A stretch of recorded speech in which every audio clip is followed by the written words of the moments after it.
আসসালামু আলাইকুম viewers, bike blog গাইসের পক্ষ থেকে আপনাদেরকে সবাইকে জানানো হচ্ছে আন্তরিক শুভেচ্ছা ও অভিনন্দন। তো ভিউয়ার্স, আশা করি আপনারা সবাই ভালো আছেন। আলহামদুলিল্লাহ আমিও ভালো আছি। তো চলে আসলাম আজকে আরেকটি ভিডিও নিয়ে। আজকের ভিডিওটি হলো ডিসকভার 125 বাইক। তো এই বাইকটা চলছে মাত্র 4000 কিলোমিটার। তো এই বাইকটার সমস্যা হলো মাইলেজ প্রবলেম। তো এটা নিয়ে মোটামুটি একটা ভোগান্তির মধ্যে ছিল। তো যাই হোক, এই ছোটো ভাই এটা ইনিও একজন মেকানিক, পাশাপাশি উনি হলো আমাদের কাস্টমার ভাই। তো ওনার কাছ থেকেই শুনবো, মানে এ নিয়ে এসছে বাইকটা। তো আসলে সমস্যাগুলো কি ইনশাল্লাহ সমাধান দিব। তো ভাই বলেন, আপনার বাইকে কী সমস্যা?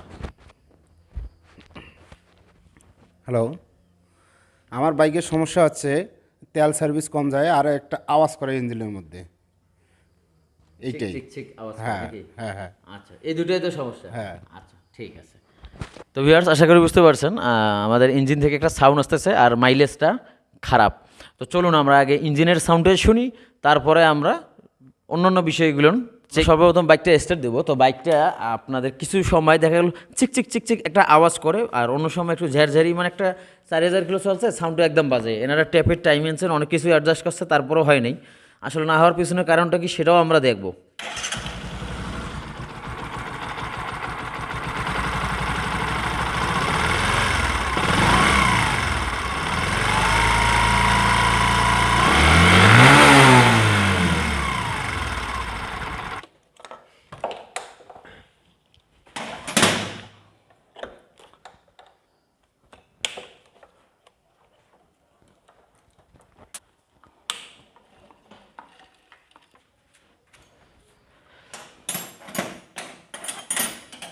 আচ্ছা, আমরা টেবিট কভারটা খুলে নিছি। এখন ওদিকে আমরা পরে হাত দিব। সর্বপ্রথম যে বিষয়টা, কার্বোরেটরের ম্যানিফুলের নাটগুলো টাইট দিতে হবে, 8 নম্বর নাটগুলো এটা চেক দিতে হবে, কারণ এগুলো মাঝখানে ফাইবার থাকে, তো হিটে অনেক সময় দেখা গেলো নতুন যখন সেটিং হয় ওই সময় কিন্তু টাইটে থাকে, বাট হিট যখন হয়ে যায় একটু চেপে যায়, তখন লুজ হয়ে যায়। হ্যাঁ, এই বিষয়গুলোর অবশ্যই মাথায় রাখতে হবে। এই যে স্টার নাটগুলো লুজ হয়ে গেছে, এগুলো টাইট দিতে হবে। এটা আসলে কোনো সমস্যা না, এটা হবেই, কারণ যেহেতু প্লাস্টিক আর ইঞ্জিনের সঙ্গে যেহেতু থাকে, এটা তো হিট হবে, হিট হলেই চেপে যাবে, চেপে গেলে এই ক্লামটা তখন লুজ হয়ে যাবে। হ্যাঁ, এই বিষয়টা অবশ্যই মাথায় রাখবেন। তো সর্বপ্রথম বিষয়, যেহেতু মাইলেজের প্রবলেম, তো আমরা কার্বোরেটর পিস্টনটা খুলে দেখব, তারপরে অন্য অন্য বিষয়গুলো চেক দেব। তো কার্বোরেটর পিস্টনটা দেখব এই জন্যই, কারণ এই বাইকগুলো যখন নতুন মার্কেটে সেল হয়েছে, বা ম্যাক্সিমাম সময় একটা সময় দেখা গেল যে সকালবেলা স্টার্টের সমস্যা থাকে, এটার জন্য সার্ভিস সেন্টারে হোক বা অন্য অন্য ভালো মেকানিক হোক, এই সমস্যাটা সমাধানের জন্য অনেক সময় পিনে একটা কাজ করে। তো এটা যখন একটা সময় বাইকটা চলে, তখন কিন্তু এটা আবার খারাপ দিক চলে আসে। সেটা আমি আপনাদেরকে প্র্যাকটিক্যালে দেখাবো।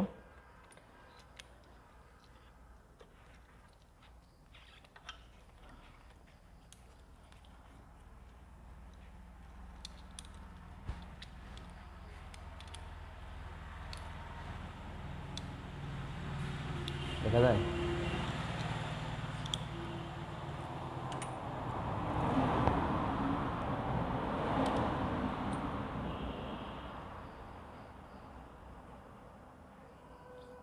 এটা এর আগে তো খোলা হয়েছিল না? আচ্ছা, এটা এর আগে খোলা হয়েছিল, কিন্তু বিষয়টা এখানে একটা জিনিস আপনারা দেখেন, যে কি বলবো, এই যে কার্বোরেটর পিস্টনের ভিতরে দেখেন কি অকামটা করছে। ছোট, এই গ্যাসটা তুমি করছো না অন্য কেউ করছে? অন্য না? আচ্ছা, এই কানেক্টর দাও। এই যে এখানে দেখেন কাগজের প্যাকিং দিয়ে দিছি, মানে কি বলবো আমি, আল্লাহ। এই যে দেখেন কি বলবো, এই যে কাগজের প্যাকিংগুলো পিনের ভিতরে দিয়ে দিছি, তার মানে এই সমস্যাটার জন্য হতে পারে এই কাজটা করছে। পাশাপাশি এখানে দেখেন এই যে পিনের ভিতরে আমাদের মানে ওয়াশার যেটা থাকে, এই যে দেখেন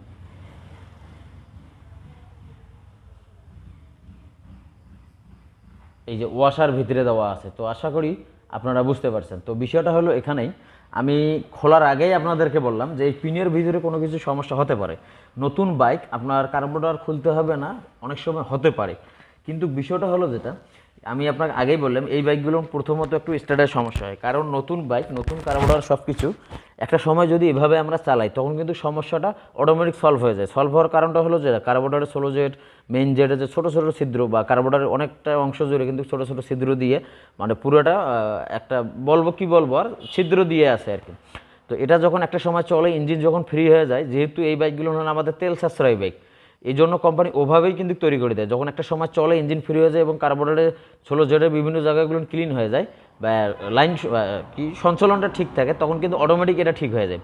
তো এটার জন্য আমরাও কিন্তু এই কাজটা করি যে এই যে পিনটা আছে, পিনের নিচে কিন্তু একটা ওয়াশার দিয়ে দিই, সেক্ষেত্রে দেখা গেলো এই সমস্যাটা সমাধান হয়। বাট যখন একটা সময় বাইকটি 2000, 2500 বা 1500, 2000 কিলোমিটার চলে যায়, তখন কিন্তু মাইলেজের প্রবলেম কাস্টমার দিবেই।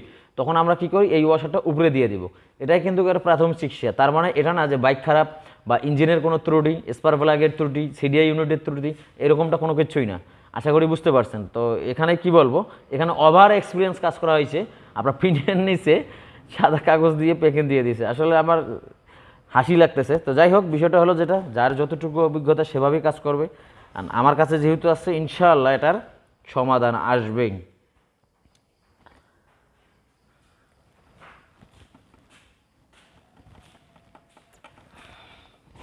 এই যে আপনারা দেখেন, এই যে ওয়াশারটা যে আছে, এই ওয়াশারটা কিন্তু মোটামুটি মোটা।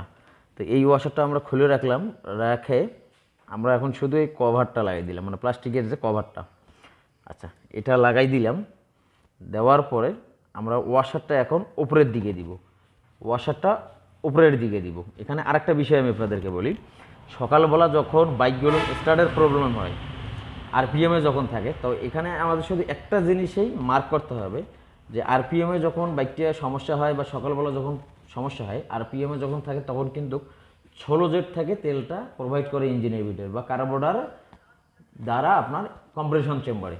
তো এখানে 16 জেটের যে তেল অ্যাডজাস্টের যে বিষয়টা, এই বিষয়টা আগে আমাদেরকে ঠিক রাখতে হবে, যেন আরপিএমটা স্টেবল থাকে। ধরেন যে 10, 15, 20 সেকেন্ড বা 1 মিনিট, যখন আপনার 30, 40, 1 মিনিট আরপিএমটা স্টেবল থাকবে, তখন কিন্তু একটা সময় পুরো ইঞ্জিন অয়েলটা সার্কুলেশন হয়ে যাবে, একটা ইঞ্জিনটা কিন্তু তখন একটু হিটের দিকে যাবে।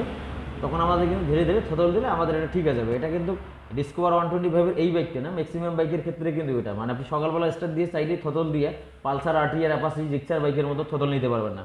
এই বিষয়টা মাথায় রাখবেন। এটা যদি সমস্যা মনে করেন, তাহলে মাছ চাই, তেল বেশি খাবে, এই কাজটা করতে হবে। আর এয়ার স্ক্রুয়ের বিষয়টা অবশ্যই আমাদের নিখুঁতভাবে রাখতে হবে। আর শেষে এয়ার স্ক্রুয়ের বিষয়টা অবশ্যই আমরা ঠিকঠাক রাখবো। একটু কাঁচা ইঞ্জিন অয়েল দাও তো। এখন আমরা ওয়াশারটা উপরের দিকেই দিলাম।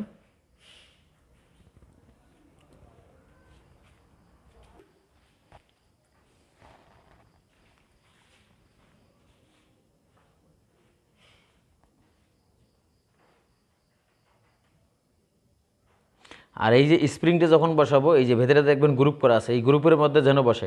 সাইডে বসলেও কিন্তু আপনার স্প্রিংটা চাপ খেয়ে থাকবে, কিন্তু গ্রুপের মধ্যে থাকলে সব থেকে ভালো। তাহলে আপনার পিস্টন পিনটা কোনো দিকে সাইড হবে না।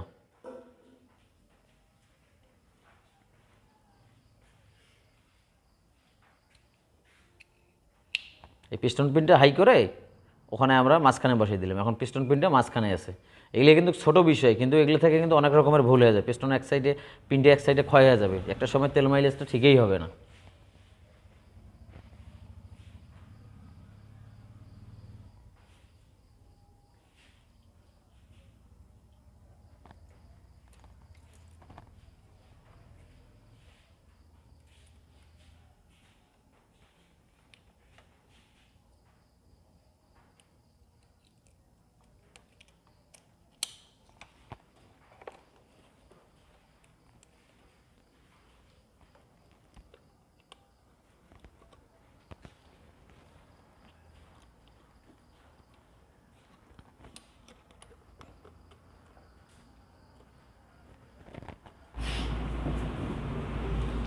তো ভিউয়ার্স, এখন বিষয়টা আমরা চেক দিব যে একটা চিক চিক সাউন্ড আর বারবার স্টার্ট বন্ধ হয়ে যাওয়ার কারণ কি।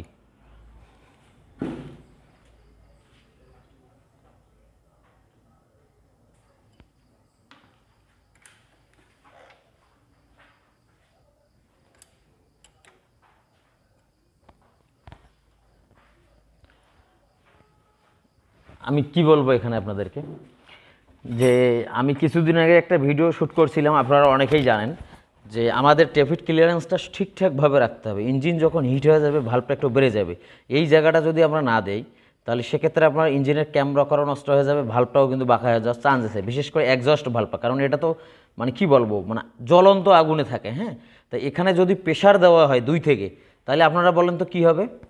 যদি আমরা দুই দিকে এখানে ধরেন যে এই অংশটা আমার মানে জ্বলন্ত একটা আগুন, মানে আগুনে লাল হয়ে গেছে, এখন যদি এটা এভাবে চাপ দেওয়া থাকে তাহলে তো এদিক থেকে বা যে কোনো এক সাইড থেকে বাঁকা হয়ে যেতে পারে।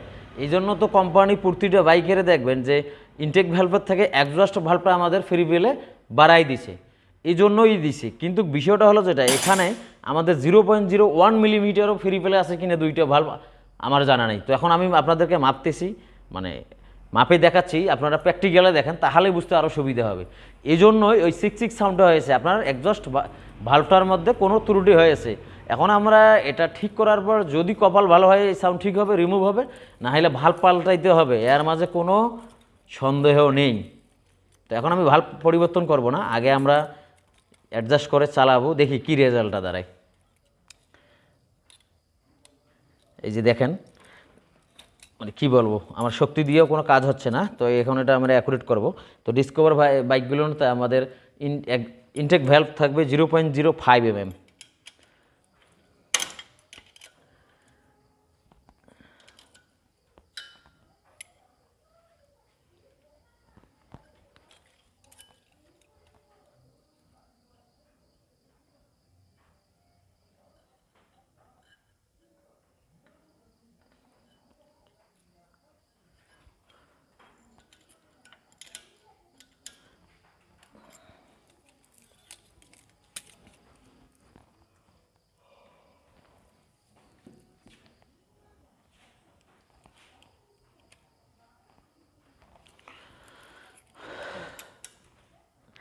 তো ইনটেক ভাল্বটা আমরা দিলাম 0.05 mm, আর এক্সজস্ট ভাল্বটা দিব আমরা 0.010 mm, কারণ একটু আমরা বেশি লুজ রাখবো। 8 mm দিলেও হয়, কারণ এটা যে কাজটা করছে আমরা একটু লুজ রাখবো যেন ভাল্বের জায়গাটা ঠিকঠাক থাকে।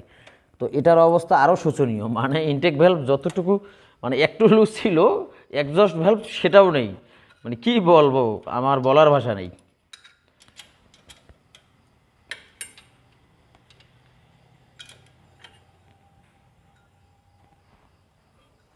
আগে লুজ করে দিলাম, তারপরে আমরা মাপটা নিব।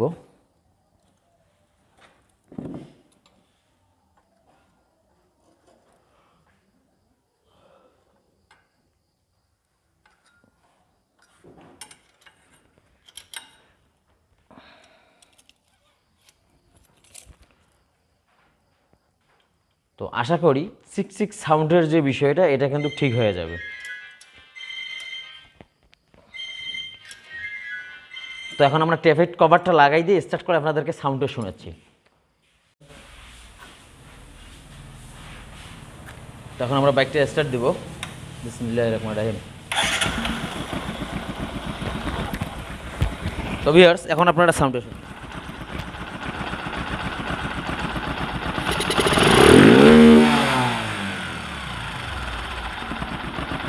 আমাদের এদিকে এয়ার ক্লিনার ফিল্টার খোলা আছে, বাতাস পড়ে মারো। দেখেন এয়ার ক্লিনার ফিল্টার খোলা, তারপরে ইঞ্জিনের সাউন্ড।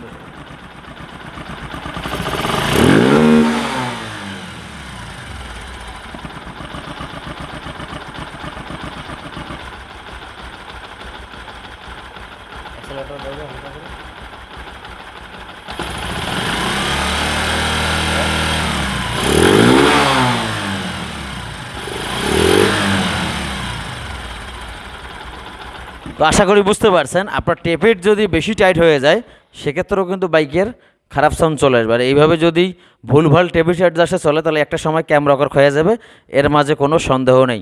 আর মাইলেজের বিষয়টা, কার্বোরেটরের সমস্যা ছিল, আমরা টেপের সমস্যাও পেলাম। আর যেহেতু নতুন বাইক, আদার্স যে চেকগুলো এগুলো চেক করে তেল অ্যাডজাস্ট করাটা আমি আপনাদেরকে দেখাচ্ছি। স্টার্ট দাও। তো আশা করি বুঝতে পারছেন, আপনার টেপের যদি বেশি টাইট হয়ে যায় সেক্ষেত্রেও কিন্তু বাইকের খারাপ সাউন্ড চলে আসবে। আর এইভাবে যদি ভুলভাল টেপের অ্যাডজাস্টে চলে তাহলে একটা সময় ক্যামেরা রকার ক্ষয়ে যাবে, এর মাঝে কোনো সন্দেহ নেই। আর মাইলেজের বিষয়টা, কার্বোরেটরের সমস্যা ছিল, আমরা টেপের সমস্যাও পেলাম। আর যেহেতু নতুন বাইক, আদার্স যে চেকগুলো এগুলো চেক করে তেল অ্যাডজাস্ট করাটা আমি আপনাদেরকে দেখাচ্ছি।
ওকে, তো এভাবে আপনারা তেল অ্যাডজাস্ট করবেন। এখন বাইকটা আমরা চালাই আসবো।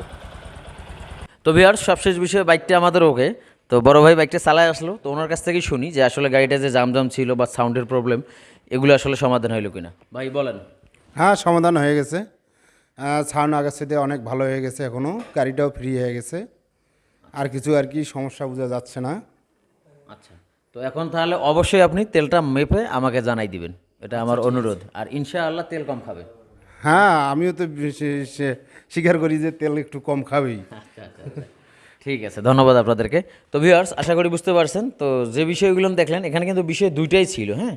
তো এসে দুইটাই গুরুত্বপূর্ণ বিষয়, দুইটার মধ্যেই সমস্যা। তো যেহেতু নতুন বাইক আর অন্য কোথাও সমস্যা হবে এটা আমার মনে হয় না। আর আমরা চেক দিছি, কোনো সমস্যাও নেই। তো ছোট থেকে ছোট ছোট সমস্যাগুলো আসলে বড় আকার ধারণ করে। তো ভিউয়ার্স, ভিডিওটি ভালো লাগলে অবশ্যই লাইক করে দিবেন, মূল্যবান মতামত কমেন্টস করে জানাই দিবেন। সবাই ভালো থাকবেন, আল্লাহ হাফেজ।